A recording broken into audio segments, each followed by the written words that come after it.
السلام علیکم. محمد اظہر صدیق اپنے پروگرام میس ویوز کے ساتھ حاضر خدمت ہے. میں نے جو وعدہ کیا تھا وہ میں نے پورا کر دیا. 27ویں ترمیم سے سب سے پہلے دروازہ میں نے کھٹکھٹایا تھا. پہلے میں نے لکھا اچھا چلیں گفتگو کرتے ہیں اس کے اوپر بھی, اور عدالتوں میں لاہور ہائی کورٹ میں چیلنج کر دی, چونکہ آئینی بینچ کے سامنے ہم نے پیش ہونے سے ابھی فیصلہ ہماری بار کے نمائندوں نے اور باقی نے کہا کہ 27ویں آئینی ترمیم کے حوالے سے کانسٹیٹیوشن بینچ کے سامنے پیش ابھی نہیں ہونا ہے. وہ ہم نے ڈیسیجن اب لے لیا ہے اور آگے کیا ہوتا ہے وہ فیصلہ کر لیتے ہیں. اور کتنے ججز کے استعفے آگے ہیں یا متوقع ہیں اس پہ گفتگو ہوگی, اور سہیل افریدی کس طرح میدان میں آگے اور مسئلے ڈال رہے ہیں. اور کمال کی بات ہے ججز کی تعیناتی کس کو لگانا ہے کس کو نہیں لگایا, یہ ہمارے چند جو سپوکس مین ہیں, چاہے وہ نون لیگ کے ہیں یا اسٹیبلشمنٹ کے ہیں, وہ بتا رہے ہیں.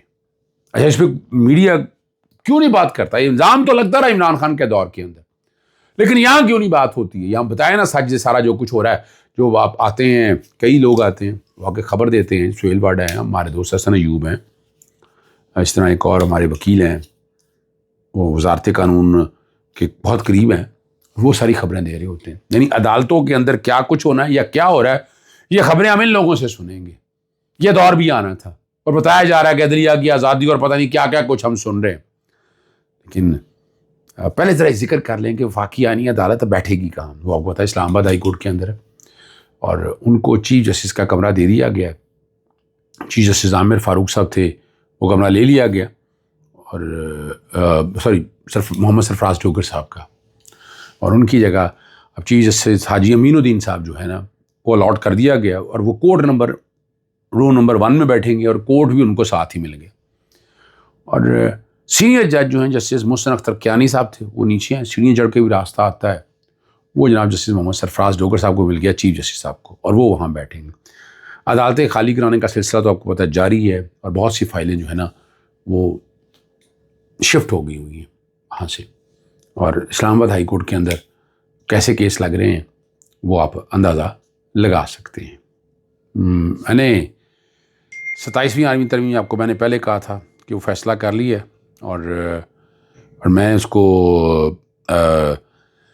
چیلنج کرنے کا میں نے کہا تھا, اور آپ کو یاد ہونا چاہیے کہ سب سے پہلے دروازہ کھٹکھٹایا تھا چیئرمین سینٹ کو اور اسپیکر نیشنل اسمبلی کو. یہ لکھا تھا سب سے پہلے میں نے لکھا تھا یہ, اور کاپی میں نے بھجوائی تھی. بیسک صدر اور وزیر اعظم اور کاپی ان کو بھجوائی تھی. اس پہ پبلک اوپینین لیں, رائے لیں لوگوں سے, انٹیلیجنسیا سے, وکلا سے, سب سے, اور پھر اس کو آپ پاس کریں. کوئی حرج نہیں ہے. 9 مہینے اس وقت لگائے تھے, تو اب بھی ایک ٹائم اتنا لگا لیں تاکہ لوگوں کو سمجھ آ جائے. اس کا جواب وغیرہ تو کوئی نہیں دیا, نہ کسی نے کچھ کیا. میں نے بہرحال ای میلز وغیرہ اور کوریئر بھجوا دیے تھے میرے دفتر نے. اب کوئی جواب نہیں آیا. اب چونکہ ایکٹ بن چکا ہوا ہے, اور 2 دن ہو گئے ایکٹ بنے ہوئے, اس پہ عمل درآمد شروع ہوگا. وفاقی آئینی عدالت بن گئی ہے. اس کو چیلنج کر دیا لاہور ہائی کورٹ میں منیر احمد ایڈوکیٹ اور میاں شبیر اسماعیل ایڈوکیٹ کی طرف سے. اور 27ویں آئینی ترمیم آئین کے بنیادی ڈھانچے سے متصادم ہے, اور بنیادی اختیارات جو ہے نا غیر آئینی طور پر مداخلت کرتے ہوئے وفاقی آئینی عدالت سپریم کورٹ کے اختیارات چھین لیے گئے. آئین ایسا نہیں کہتا. آئین بڑا کلیئر ہے. بہت وضاحت کے ساتھ بتاتا چلوں گا. اس درخواست میں یہ بھی کہا گیا ہے کہ ترمیم جو ہے نا پاکستان کی 60 سالہ عدالتی روایت کو مسخ کر دیا, پورے نظام انصاف کو دھچکا لگا, اور وفاقی آئینی عدالت کبھی بھی پاکستان کی اصل آئینی اسکیم کا حصہ نہیں تھی. اس لیے سپریم کورٹ پر فوقیت دینا ان کے ڈھانچے کو بگاڑنے کے مترادف ہے. اور یہ بھی موقف اختیار کیا گیا کہ موجودہ اسمبلی کو, ٹھیک ہے نا جی, ایسی وسیع اور بنیادی نوعیت کی ترمیم لانے کا اختیار نہیں تھا. یہ حقیقی آئین ساز اسمبلی نہیں ہے.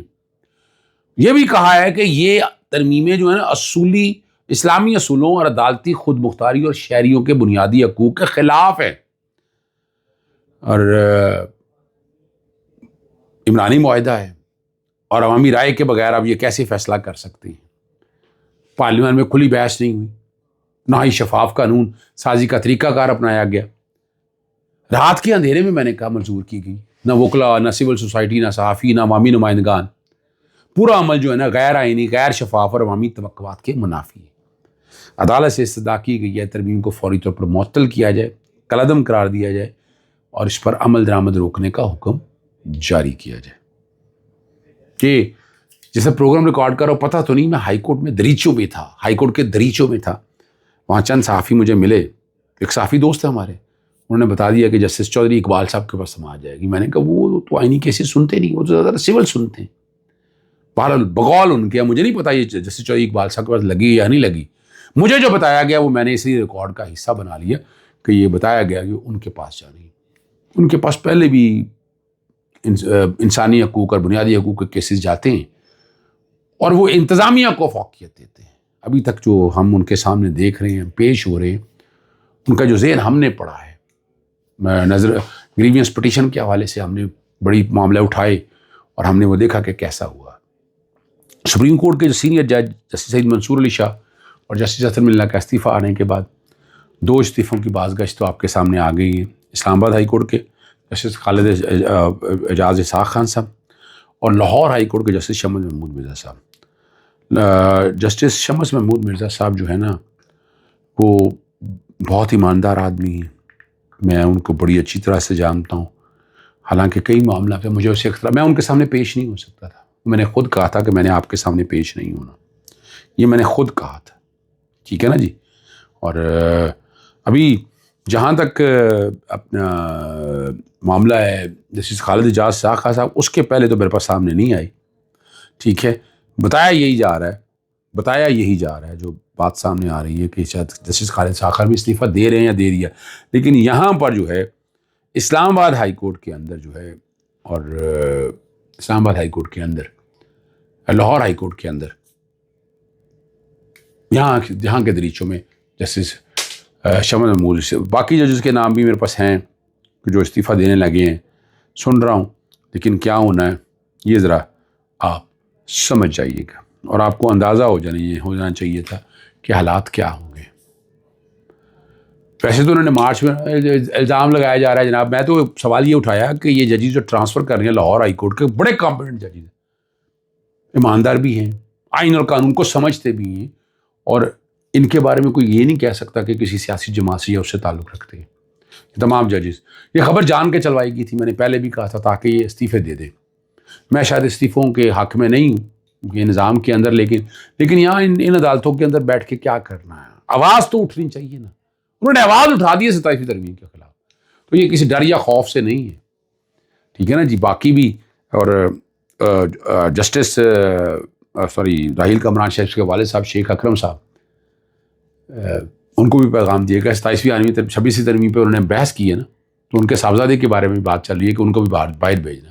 ویسے وہ سنتے نہیں کسی کی، بھی ماننا پڑے گا، میری بھی نہیں سنتے کئی معاملات کے حوالے سے، لیکن وہ اپنا کان آئین اور قانون کے مطابق کرتے ہیں۔ ایک جو بات میں بڑی زبردست ہے اور میں بار بار بتاتا ہوں، فیصل واڈا صاحب سارا پلان بتا دیتے ہیں، یعنی آپ اندازہ لگاؤ کہ جوڈیشل کمیشن نے بھی کوئی فیصلہ کرنا ہے یا پارلیمان نے فیصلہ کرنا ہے، وہ پہلے ہی سارا پلان بتا دیتے ہیں۔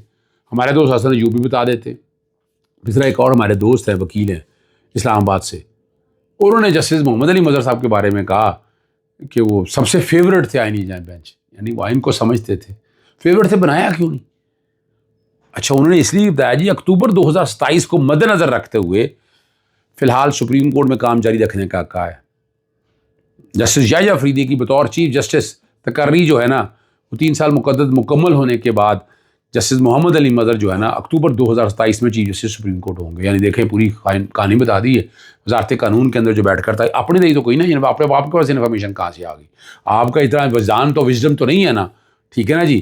اور نے کہا اسی لیے آئینی جج کا، یعنی آپ اندازہ لگائیں، ایکسپلینیشن، لوگ سوال کر رہے ہیں کہ آئینی بینچ اگر لگایا تو میرٹ پہ کیسے لگایا، اس میں دوڑ سکتے ہیں، لیکن نون لیگ نے ہمیشہ عدالتوں کے ساتھ زیادتی کی، اپنے ججز مرتی کے بھرتی کیے، یہ بھی بات بڑی واضح طور پر ہے، اور یاد ہوگا اس سے پریشان تو بہت ہیں، اور اٹارنی جنرل جو ہیں مخدوم علی خان صاحب استعفیٰ دیا لا اینڈ جسٹس کمیشن سے 27ویں ترمیم کے بعد، عدلیہ آزاد نہیں ہے، اور انہوں نے شعر لکھا تھا، ایک یاد ہے، لٹ گئی شہر حوادث میں متاع الفاظ، اب جو کہتا ہے تو کیسے کوئی نوحہ کہے۔